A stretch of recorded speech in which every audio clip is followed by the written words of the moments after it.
திடீர்னு ஒரு வீட்டிலிருந்து துர்நாற்றம் வீசியதால சந்தேகமடைஞ்ச அக்கம் பக்கத்தினர் அந்த வீட்டுக்குள்ள என்ன நடந்துச்சுன்னு தெரிஞ்சுக்க முயற்சி பண்ணியிருக்காங்க. அங்க அவங்க கண்ட காட்சிகள் ஈரக்குலையவே நடுநடுங்க வச்சிருக்கு.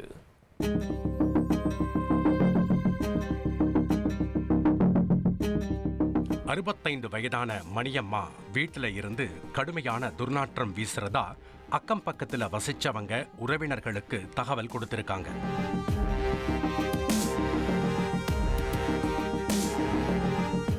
சம்பந்தப்பட்டவரோட செல்போன் இணைப்புகளும் ஸ்விட்ச் ஆஃப் ஆகியிருந்த காரணத்தால ஏதோ விபரீதம் நடந்திருக்குன்ற பயத்தோட போலீஸுக்கும் தகவல் சொல்லிட்டு எல்லாரும் மணியம்மா வீட்டிற்கு ஓடி வந்திருக்காங்க.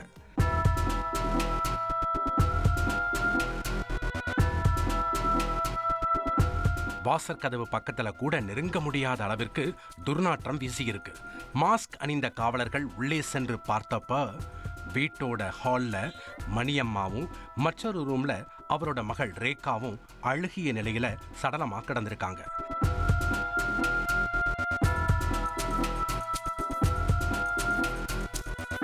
சம்பவ இடத்துல கிடைச்ச தடயங்கள் நடந்திருப்பது நிச்சயம் கொலைதான் என்பதை உறுதி செய்யவும் போலீஸ் விசாரணை வேகம் எடுத்திருக்கு.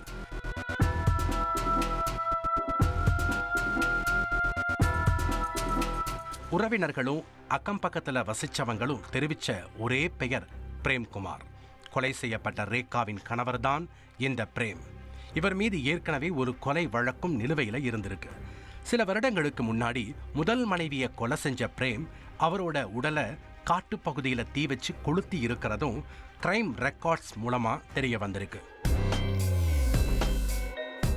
சந்தேகத்திற்குரிய நபரை தொடர்பு கொள்ள முயற்சித்தப்போ அவர் தலைமறைவாக இருப்பது தெரியவர காவல்துறையினரோட சந்தேகம் மேலும் அதிகரித்துள்ளது. அதோடு அக்கம் பக்கத்தில் வசித்தவர்கள் கொலை நடந்ததா நம்பப்படும் நாளில் பிரேம்குமார் அந்த வீட்டில்தான் இருந்ததாக தெரிவிச்சிருக்காங்க.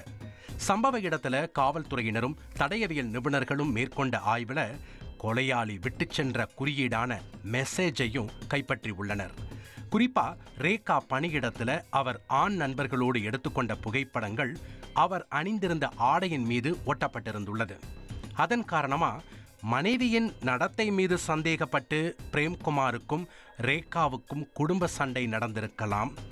அதுல ஏற்கனவே கொலை செய்த முன் அனுபவம் உள்ள பிரேம் மனைவியையும் மாமியாரையும் கொலை செஞ்சிருக்க வாய்ப்பு இருக்கிறதா சொல்லப்படுது. தற்போது கொலையாளியை பிடிக்க தனிப்படை அமைத்துள்ள காவல்துறையினர் பிரேம்குமாருக்கு லுக் அவுட் நோட்டீஸ் அனுப்பி தொடர் தேடுதல் வேட்டையில் ஈடுபட்டு வர்றாங்க. அவர் கைதான பிறகே இந்த சம்பவத்தில் உள்ள மர்மங்கள் விலகும்.